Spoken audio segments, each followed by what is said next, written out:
who had a little, I wouldn't say argument on the sidelines, but, he let, his coach know how he felt about not being able to get the ball. And eventually they got him the ball, on a wide open play. And, we'll talk about our defense in a minute. You could see how that zone didn't work. And, he was left to be wide open while we were covering a zone, and it didn't work because Denzel Ward, that should be your guy.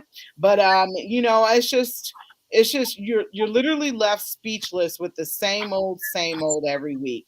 We're on Deshaun Watson countdown, so there's one more game that's going to be taking place before he comes back. And what are your thoughts about Deshaun coming back, Brandy?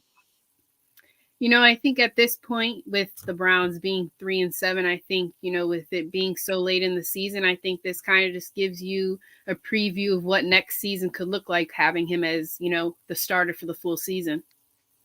Are we 3-8 or are we 3-7 now? 3-7 because Browns already had their bye week. Okay. Okay, yeah, 3-7. It's just unbelievable. He'll be back.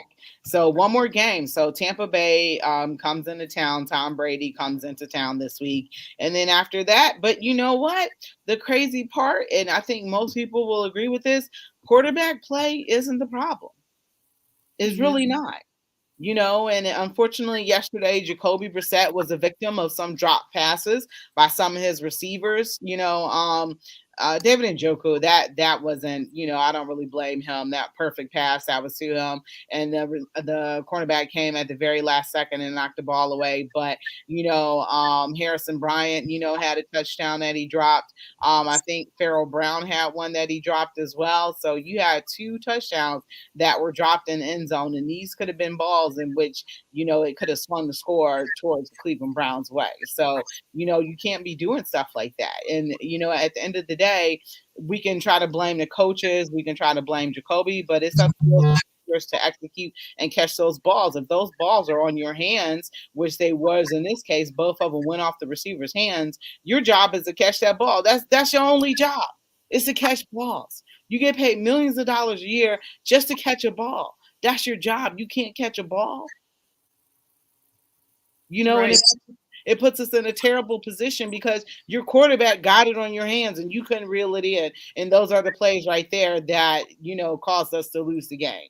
There's a series of plays because I think we had over 70 of them, but those are key plays right there, scoring opportunities. When you get in the red zone, you got to convert. And, one of the things is, I was a big proponent of going for it on fourth down. I'm not liking that at this point. Kick a field goal or punt the ball. Especially when it's not working, especially when the other team has all the momentum. That's some of the things within the coaching sphere that, is an obligation of Kevin Stefanski. And I used to be go for it on fourth down and stuff like that. But right now, we're not really able to convert that much. So I'm not really on for, going for it on fourth down because we turned it over on downs yesterday. We tried a quarterback sneak, on third and one and didn't get it. And then tried it again on fourth and one and didn't get it. So, I think that's about reading the room and maybe doing something else. What are your thoughts about that? Yeah, I definitely agree. I think, we've seen them go like on fourth down many times this season, and most of the time it hasn't worked. And especially with how the defense is playing, you don't want to put them in a bad position because then, they're easily getting scored on. Yeah, and that was the case yesterday. And turnover on downs in their territory, so you're giving them short fields yesterday. I don't know about you, but special teams wasn't great. They were allowing for long kick returns to set Buffalo up in great field position, and Buffalo didn't have to go far to actually score. So I like David Ford being back there, getting kick returns and stuff like that. But as he gets more playing time and he becomes more of a weapon, for this offense, he's not going to be back returning kicks. So they have to find something else and someone else behind there to do that. But but so far I like what he's doing. He hasn't, really been able to, he's getting it out to the 25, 30, which is, pretty good for this organization considering, just catching the ball was something that was, people were struggling at. So him being able to, catch the ball completely and not muff the punt and be able to return it for some yardage is great. But on the opposite end, our kick coverage wasn't that great, and we were enabling Buffalo to get great returns and start out with great field position. So Josh Allen didn't have far to go. And what about yesterday? He was not having a great game, and that defense was keeping him under control. What do you think, happened other than adjustments? Because how did he look to you starting off that game? He didn't look great at all. Josh Allen is a great quarterback, but yesterday against the Cleveland Browns, at least in that first half, he didn't appear to look great. How did he appear to look to you, Brandy? Yeah, I agree. He definitely didn't look like the Josh Allen to me in the beginning of the game. I wasn't sure, if that's how well the Browns defense was playing at that point or if, his elbow was bothering him. He's been going through that injury. But, we saw the Bills make those adjustments, and that's how they were able to win the game against the Browns. It didn't look like his elbow was bothering him at all to me. Right. Yeah, that's what they said last week too when he was able to play. It didn't seem like it was bothering him. Yeah, and they should have known that the Bills were going to come in this game very hungry because of that loss to Minnesota or what have you. So they should have known that you were going to get a little something extra from the Bills because that was a very emotional loss that they had against the Minnesota Vikings the other day. So they should have been prepared for that. But Brandy, we're going to go ahead and take a quick break right now. You're listening to Her in the Huddle on WOVU 95.9 FM. We'll be right back. And I am here with a special message for you. The holiday season is upon us, and you know what that means?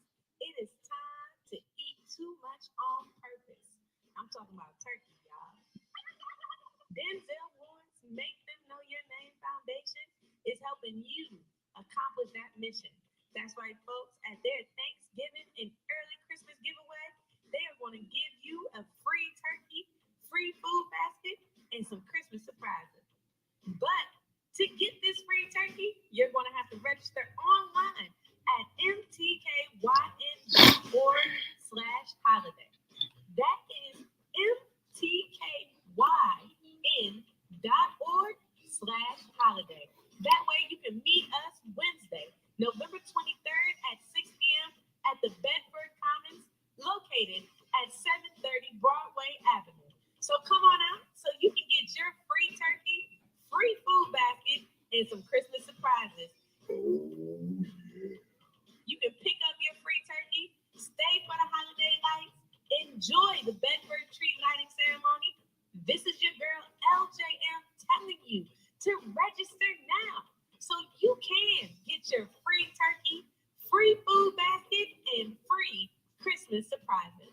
This is being brought to you by Make Them Know Your Name Foundation and WOVU 95.9 FM, Our Voices United, a Burton Bell Park community radio station.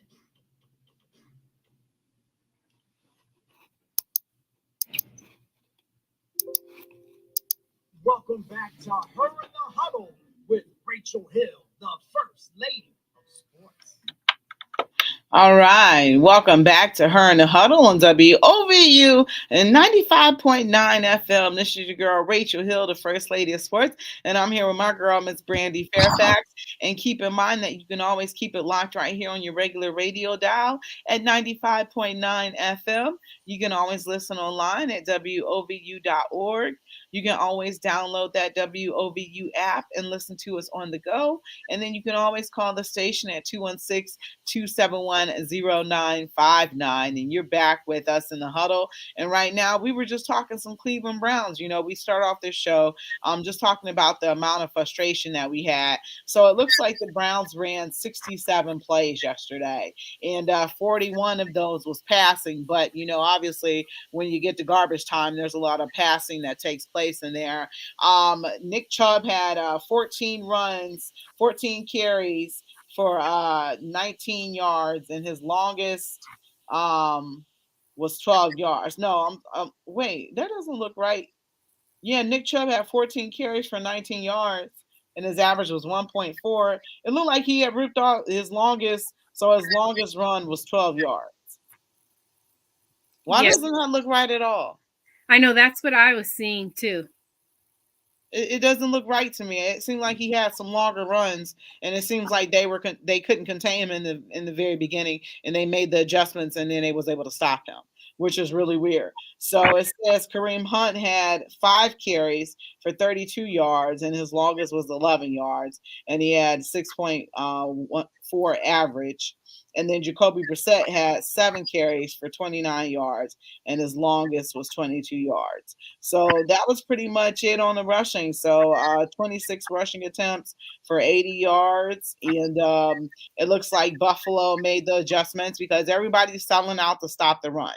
You know, you have one of the best backs in all of the NFL. And so everybody's selling out and loading the box. And, you know, Nick was able to get off a couple runs. And, you know, it appears to me, it seems like he had better stats, excuse me, than what this is telling us.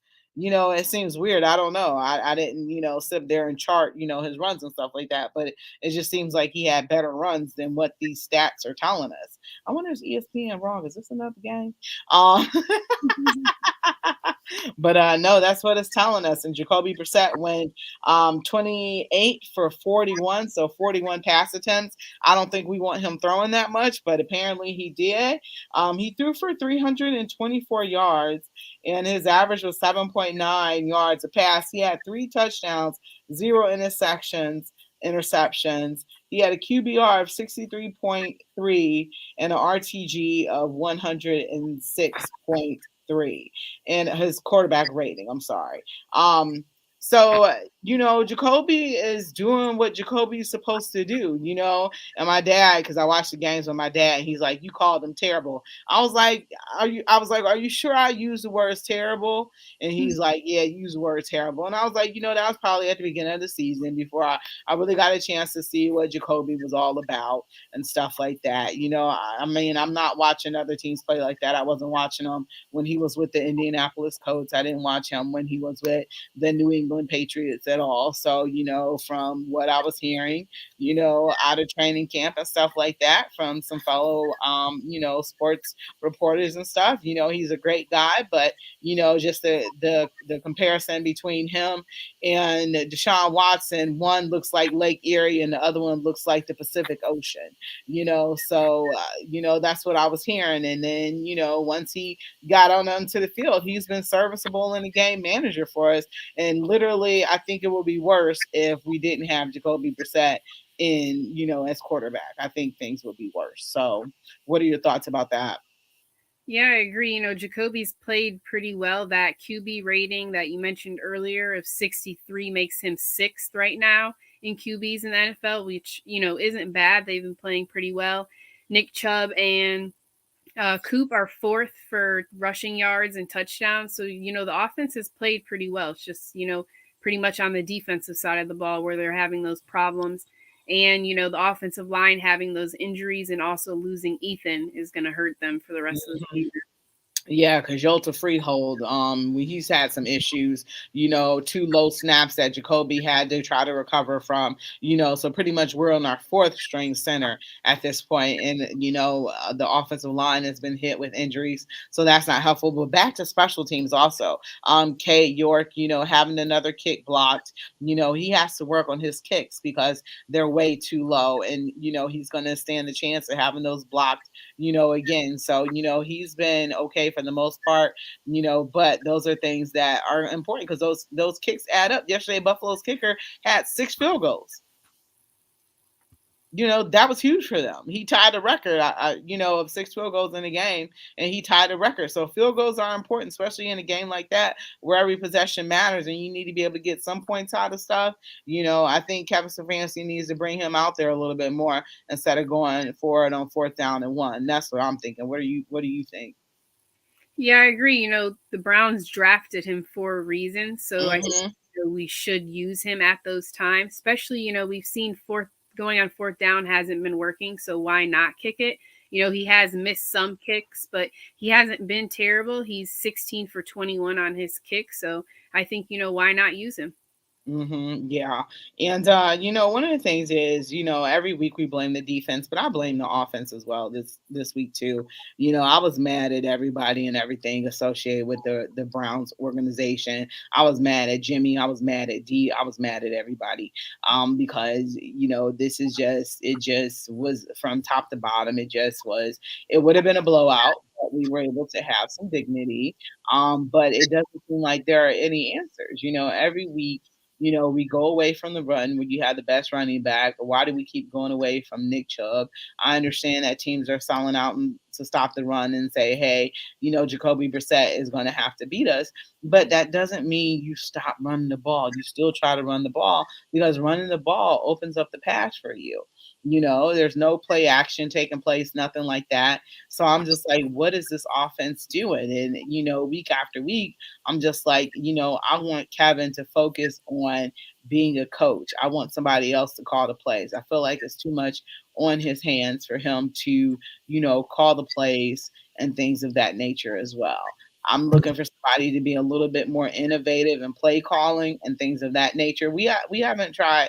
Okay, maybe we've tried like one or two trick plays and they haven't worked. With David and Joko, throwing the ball, and also Amari Cooper throwing the ball and they haven't worked. But let's try to do something different. Let's do an end around or something. We don't do anything. We don't do any type of trickery or anything like that. So I want to see a little bit more. There's a lot to be desired on offense. And at the end of the day, people have to catch the ball. That's another thing too. Them dropping passes, that's not going to get it done in today's NFL. What are your thoughts about the offense? Yeah, I agree with you. I definitely would like, to see more trick plays. Those first 10 plays that we're seeing, if we can continue that throughout the whole game, that would definitely work. In the beginning of the season, the teams that were playing against us were still looking for the run, but they stuck to that and it did work and they were winning, those games in the beginning of the season.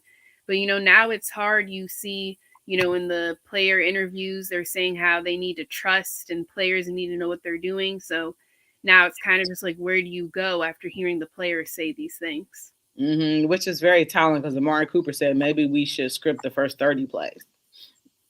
And I'm like, maybe you should. Maybe that's something you should do. Have they looked into that? Would the players remember the first 30 plays? That's why Jacoby Brissett wears an armband or whatever. Let's script the first 30 plays because the Browns came out, they looked dominant, they looked good. The same thing happened against Miami, and pretty much on their first series they come out looking great. There's only been a few times that they haven't scored on their first series of the game, but that Buffalo has a great defense. I don't know where they're ranked at, but Buffalo is a pretty good team. A team that people thought, has Super Bowl aspirations. Probably not this year, because they're at 7-3 right now. Anything could happen, but they're not looking like, the Buffalo of last season or anything like that. So they're looking kind of pedestrian. But as I was saying, with that being said, they didn't look like they had it yesterday at the very beginning. You had them down for a whole half where you pretty much were imposing your will and you let your foot up. But the thing that they did was they also made adjustments as well. And they said, hey, we're going to stop Nick Chubb from running this ball. And what did they do?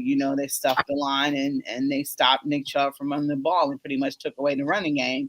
So, why not, pass the ball and try to go back to that running game and establish that running game because everybody's doing it to us because our defense can't stop nobody up front. So one of the things that's going to have to be addressed in that off season is the front seven and what their ability to do is. We have some undersized linebackers, so they're not really able to get penetration. They did stop that 2-point conversion, which I looked at that 2-point conversion that Buffalo went for as very disrespectful, saying we don't respect y'all going for that 2-point conversion like that. But that tackle literally saved it by inches. But you had Buffalo, not looking good for a whole first half of a game, and you should have put up points. You could have been leading by 3 touchdowns at a certain point, but they didn't.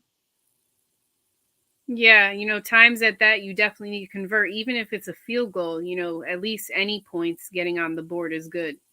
Yeah, and they're not even doing that. So, at this point, we're just literally at a loss for words. Also, turnovers are hurting us. That fumble snap that took place, that was a big turnover because it was in their territory. So they really didn't have to go far to score off of that. So, we really hadn't been turning the ball over. But, Nick Chubb had that turnover last week, which kind of changed the face of the game, I think.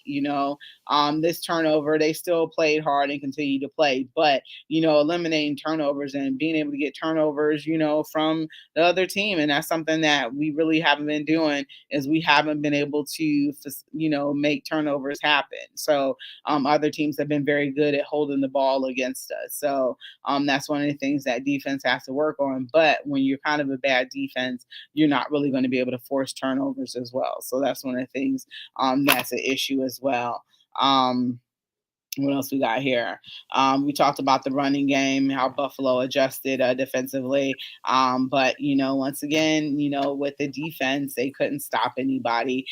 So that play in the end zone when they got their first touchdown of the game, they were playing a zone, and all of a sudden you just saw Stephon Diggs just, create a slant against the end zone, and he was wide open, and there was no one there.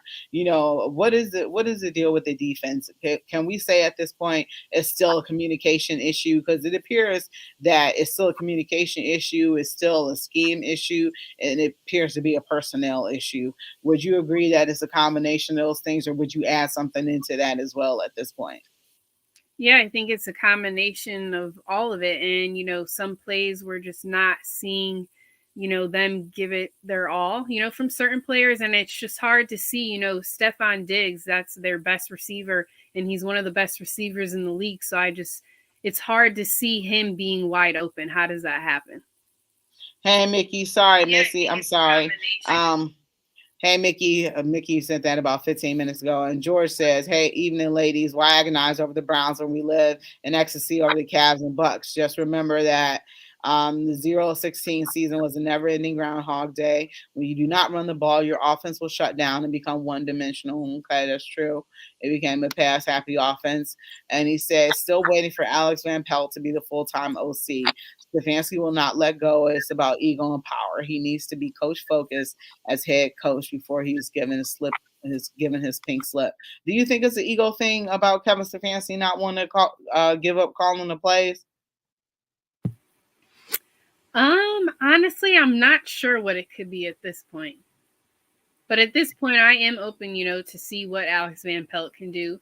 At this point, at the last few games of the season, why not try other things to see, what's going to work? Because what's the point of having an offensive coordinator and you not letting him call the plays?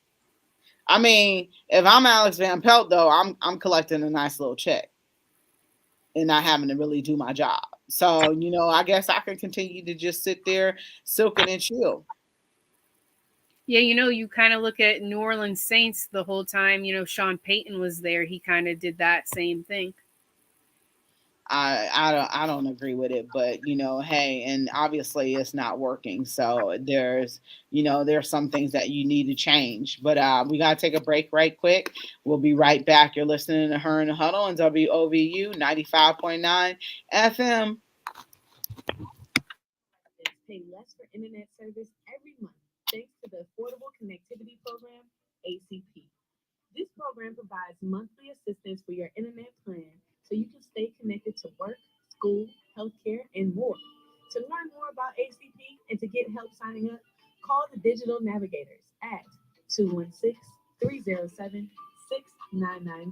This message is brought to you by WOVU 95.9 FM, Our Voices United, a Burton Bell Carr community radio station.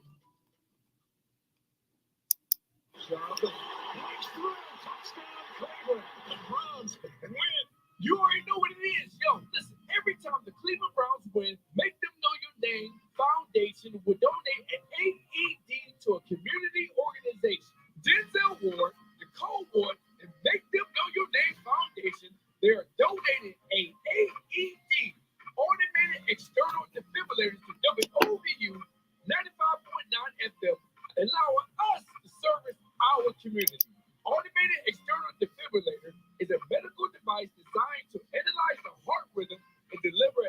shot to victims of sudden cardiac arrest to restore the heart rhythm to normal. WOVU 95.9 FM would like to thank Denzel Ward, Nicole Ward, Make Them Know Your Name Foundation, and the Cleveland Browns for choosing us to help better serve our community. This message is brought to you by Make Them Know Your Name Foundation and WOVU 95.9 FM. Our voices united, a Burton Bell Carr community radio station. Welcome back to Her in the Huddle with Rachel Hill, the First Lady of Sports. All right, welcome back to Her in the Huddle, WOVU at 95.9 FM. I'm here with Brandy Fairfax, and we were just talking some Cleveland Browns. And Brandy, I know you've seen that infamous picture, right? I know you've seen the infamous picture of Myles Garrett just sitting by himself on that bench while he's watching everybody celebrate. And what are your thoughts about that picture? Yeah, I saw it all over social media yesterday and today, but I think, that picture is very telling. He just, as a leader, to see that and just him sitting there all by himself while everyone's on the field, you could just tell he's frustrated as well. I think so as well. And, a picture like that, shows that somebody isn't playing any games. They're contemplating their life choices. They're contemplating their future, and they're contemplating anything that they could possibly think of. And you could literally feel the tension and frustration, from, emanating from his body just through a picture. Everybody's doing the customary, after the game, saying what's up to their buddies, congratulating each other, shooting the breeze and stuff like that. And he wants no parts of it. And you could tell that's a man that is conflicted, about who he is, who he wants to be, and how far this team can go. And his place on this team, we know his place on this team, but you understand what I'm saying, right? Like he doesn't, it's just he's a jumble of emotions, and you could really see that emanating from that picture. And I just think it was very telling. And he said, "Did we see that?" Mickey said, "Did we see that Carson is out as out at Comet QB?" What, Mickey? Who are you talking about? I believe she might be talking about they're going to take over. Taylor Heineke's going to take over for Carson Wentz. Oh, okay. Oh, well, that ain't nothing. He's been playing pretty well so far, and Washington's been able to get 2 wins in a row. So hey, why not? Sometimes change is good. So, Heineke is out there doing his thing, and he was able to beat the team that had no losses in all of the NFL, which was the Philadelphia Eagles last week on Monday Night Football. I was actually watching that game rooting for Philly because Jalen Hurts is my quarterback for fantasy, so I was rooting for Philly or whatever. But it's kind of cool that and it was funny because I know somebody who is a huge not Redskins fan, but Washington Commanders fan, and I was like, man, the Commanders ain't gonna be able to beat Philly. I'm sorry, and the Commanders actually was able to beat Philly. So any given Sunday, you never know. But that picture of Myles Garrett was worth 1,000 words, and yesterday, I think he dropped another nugget during the press conference. I can't remember what it was, but everything he says gets a lot of thought behind it and things like that. But it's just a man frustrated and divided, and thinking about his future with the organization because he's been here. They've had one winning season. It's just kind of like Joe Thomas. When Joe Thomas was here, pretty much they had one winning season, and that's not what these players want. That's not what they go out there and work hard for. So you could just see how frustrated he was last night. And, it's just not a good sign. This team is losing a lot of guys. And, they know that pretty much that win pretty much eliminated them from playoff contention. But you saw that you're losing a lot of guys. Yeah, I've noticed that, in the past few weeks in all of their interviews, especially, on the defensive side, they've all just seemed, so frustrated. Kareem was very frustrated, especially, around that trade deadline. And then, they ended up keeping him. And then, now they're starting to, use him a little bit again in the offense. So that's just kind of hard too. I think them two being so dynamic, I think, there's also plays where we could have both of them out there and that would work really well on the offense. Yeah, I think so too. But I just kind of feel bad for, the people on this. I feel bad for the people on this team, because they really want to win, but it doesn't seem like they have any idea how, and they can't get out of their own way. And at the end of the day, it's about making plays. And they're just not making the plays. They're not making them offensively. They're not making them defensively. And that equates to losing. And, if you're somebody who's accustomed to winning, Miles came out of Texas A&M, and it ain't no winning program all like that. It's all right. You know what I'm saying? And Kareem Hunt came from Toledo, and it is what it is. But I mean, they want to win. They want to be able to win at this level, but the play just isn't there. Not saying the play isn't there from them, because it is, but the play from their teammates isn't where it needs to be. So I think that a lot of these guys on the defense, Joe Woods has lost them. I don't think Joe Woods is going to be fired until the end of the year, though. So I think that's when they'll do that. But it's evident that some changes have to be made. But at the end of the day, the players say they'll run through a brick wall. They just need to know where they're running to. So Mickey said, sorry, basketball. No problem, Mickey. The Commanders have won 6 of 7 after a 1-4 start. Okay. All right. The Commanders out there winning games. They got a better record than the Cleveland Browns. And we will be facing the Washington Commanders later on this year as well, too. Deshaun Watson will be our quarterback. So that will be a very interesting game. I think they are here at Cleveland Brown Stadium. I think, Brandon, you know if they're here or not? Yes, I believe it's here. I know it's week 17. Week 17? Yes. Okay, sounds good to me. All right. So at the end of the day, Actually, in Washington, week oh, it's 17. in Washington? Yep. Oh, okay. I got family there. Maybe I might go. Who knows? Oh, there you go. That'll be fun. Nah, I ain't going all the way to watch them lose. When the game ended up being in Detroit, I was like, man, I should go. And then I was like, man, I ain't about to drive to watch them lose, man. I'm like, and Buffalo is close too, but when I think about it, I'm like, I'm willing to drive 20 minutes to watch them lose, but I ain't willing to drive a few hours to watch them lose. And I said that last week that this would probably be a game that they win because nobody expects them to win, and it's just very Brownsian that you beat a really good team and then don't beat the bad ones. But I mean, they had every opportunity to win that game and they just didn't. So at the end of the day, there's nothing you can really do about it. And how do you feel? Like, do you feel like they should have played that game in Buffalo? Because there's so many people, and I'm just like, at the end of the day, you have to think about city resources as well. You need city resources to help citizens out. Football is not that important at the end of the day, so it became a safety issue. But still a lot of people who believe that that game should have been played in Buffalo, but I'm not listening to those people. What are your thoughts? Yeah, I agree. I saw the pictures on social media of how hard it was for even the players to leave their house to even just get to the airport to go to Detroit. They barely practiced the couple of days before because of the snow. So, I think the game One being. practice was all it took to beat the Cleveland Browns. Yep. Yeah, and players had to one practice. They probably didn't even have to practice. And players had to. Josh Allen's neighbors had to, help him come get to the facility. So they had to come dig him out. So I guess he lives in the country of Buffalo or something like that. So he was like, they was talking about on the broadcast that his neighbors had to come help him. So at the end of the day, that game wasn't going to be able to be played. I wish the NFL had made that decision before, but Buffalo literally did get 6 feet of snow. And that would have been crazy if they tried to play that. There would have been no way in God's green earth that they could have played that game in Buffalo. No, absolutely not. Because you have nowhere to put all that snow. Right. Where would it all go?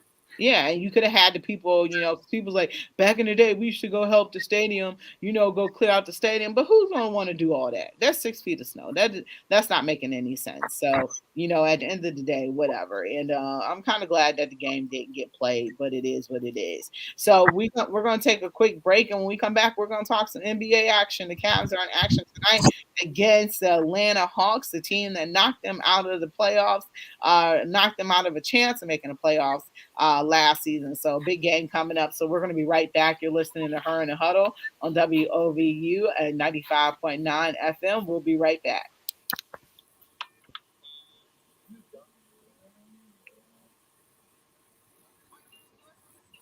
Being white. Low-income households who do not have internet access will connect to opportunity with Digital Navigator by taking advantage of their Affordable Connectivity Program.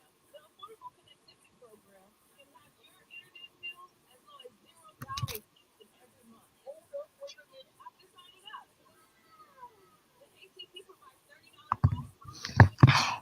It also helps you find the perfect internet plan for your household. The Digital Navigator not only provide a monthly discount on your monthly internet bill, but can also help you find free, low-cost, or refurbished devices.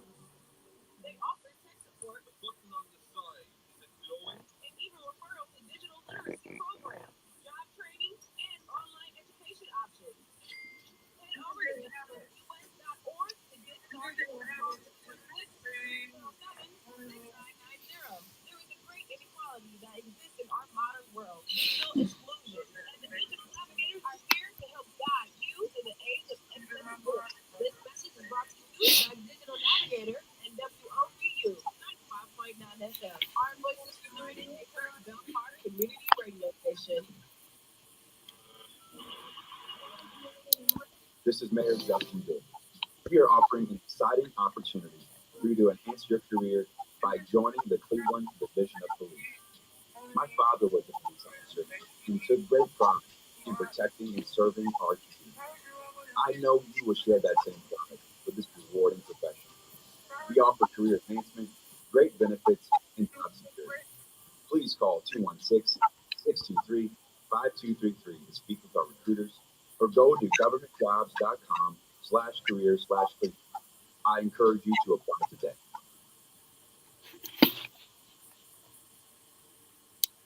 Welcome back to Her in the Huddle with Rachel Hill, the First Lady of Sports.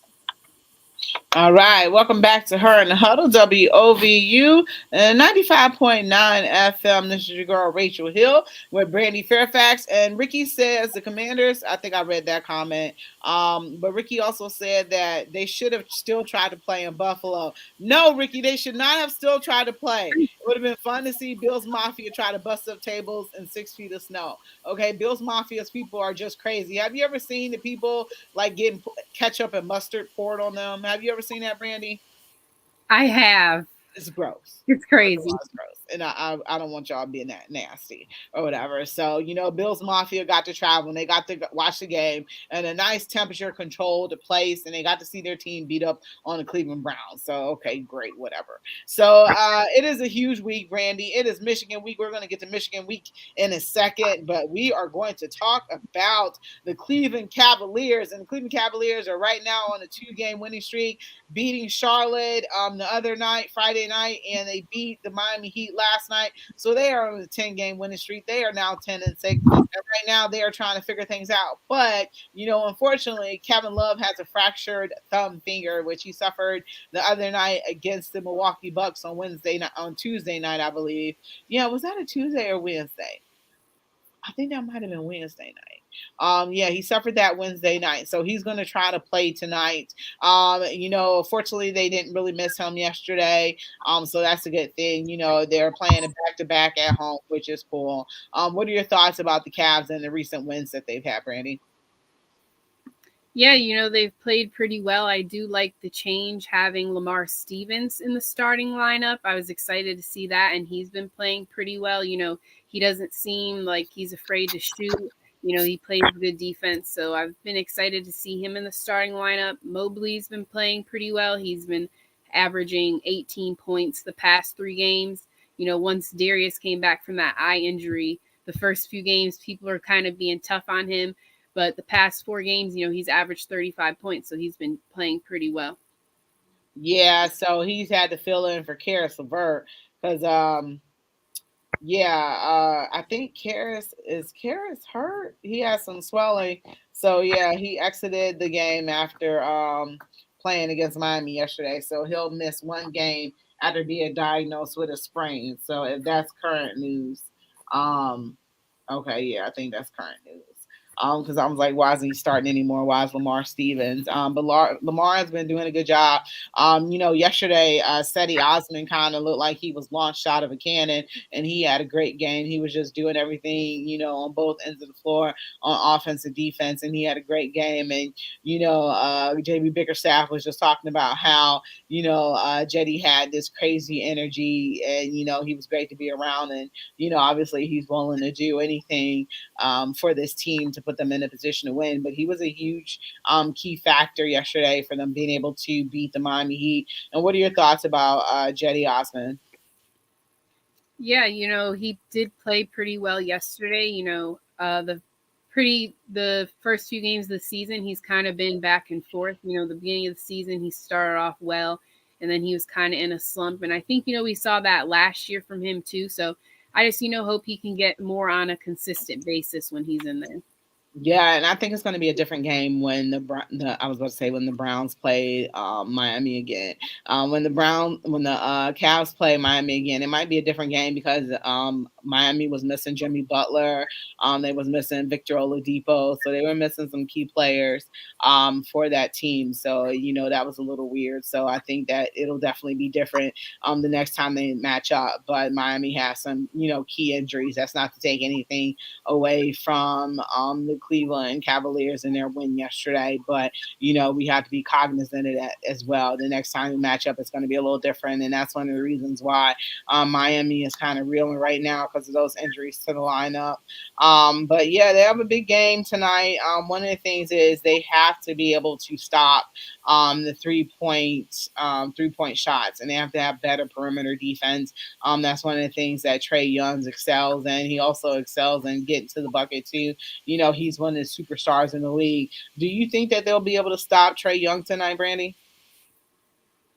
I do think they will be able to contain him. I think, when we've seen them last year, I think, and, other teams playing against Trey Young, you just have to make sure you're not giving him even a foot of space on that 3 point line because he will shoot it. He's not afraid to shoot it.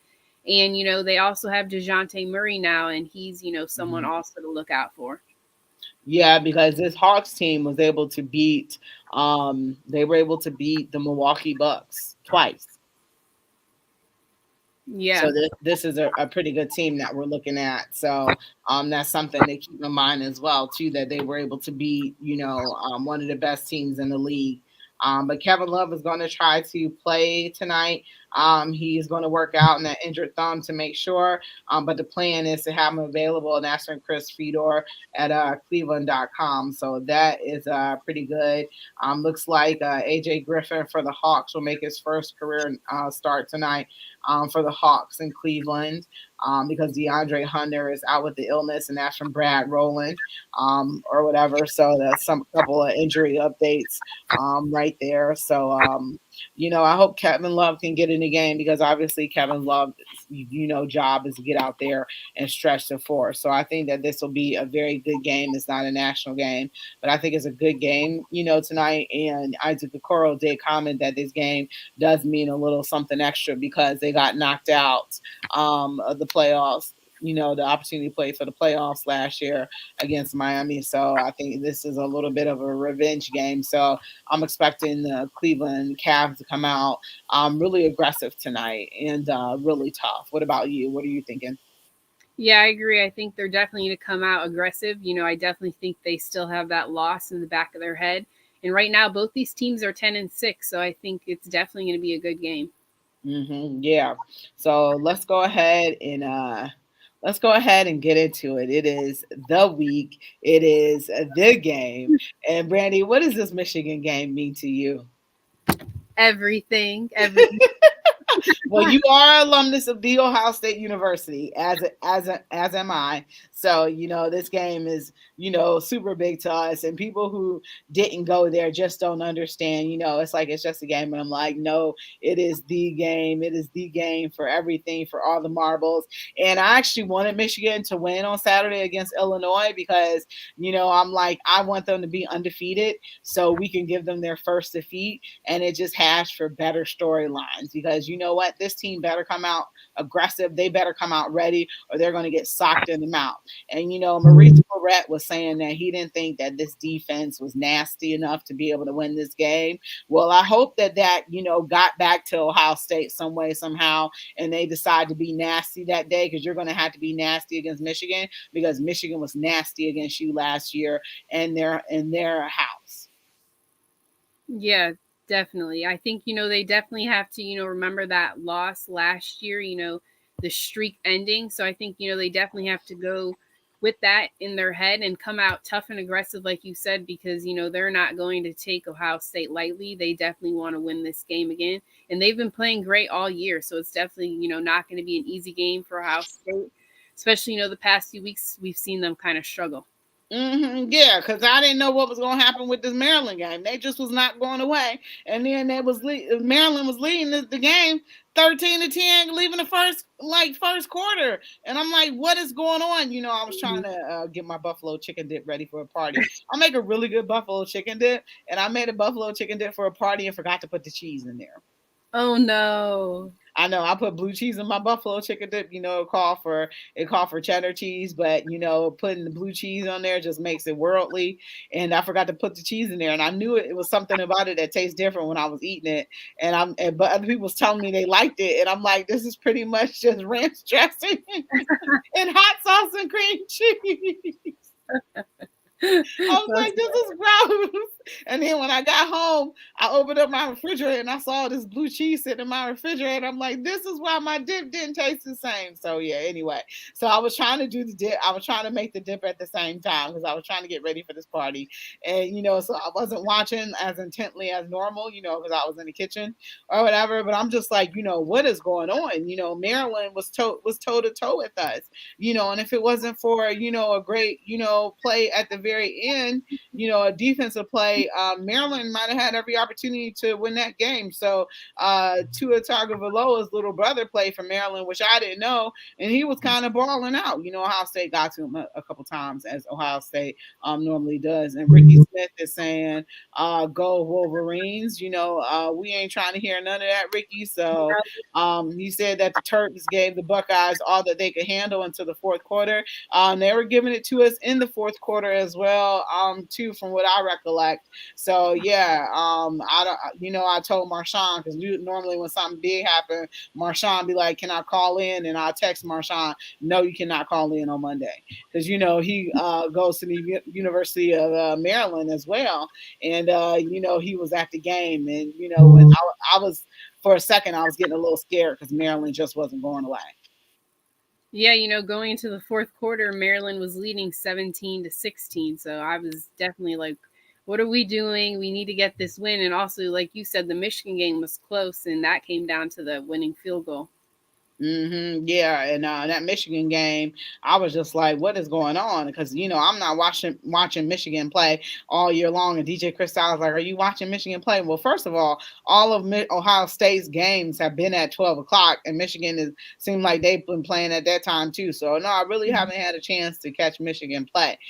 So I purposely watched the ending of that game against Illinois, but it looked like they had some help, from the officials and things like that. So Brent Belima, I can understand why, he was so upset because it seemed like the refs was doing everything in their power to help Michigan win that game. But they came through, I know that they wanted to come in this game undefeated as well and give Ohio State, our first possible loss and keep us out of the college, football playoff, which is what they did last year. But I feel very confident Ohio State got to get out to a strong start, though. They can't be playing around, messing around like they have these past few games against inferior competition because Michigan gonna come in there hype after what they did to us last year. So we can't be playing around like we have been. Yeah, we definitely have to come out, on both sides of the ball, come out aggressive and on fire. I also am just sad, I think we all expected Jackson Smith-Njigba to be back the time this game. So, it does hurt not having him and not knowing, if he will be back the time playoff comes. Yeah, because the Bouquet got to be able to make catches, for this team. He's gonna, play a critical role in this game. So, Brandy, that's our time. Yeah, I guess it's time to go watch the Cavs. Yeah, time to go watch the Cavs. Well, for Brandy Fairfax, for Rachel Hill, you've been listening to her in the huddle. Want to thank you so much for listening, for your support, and we are out of here.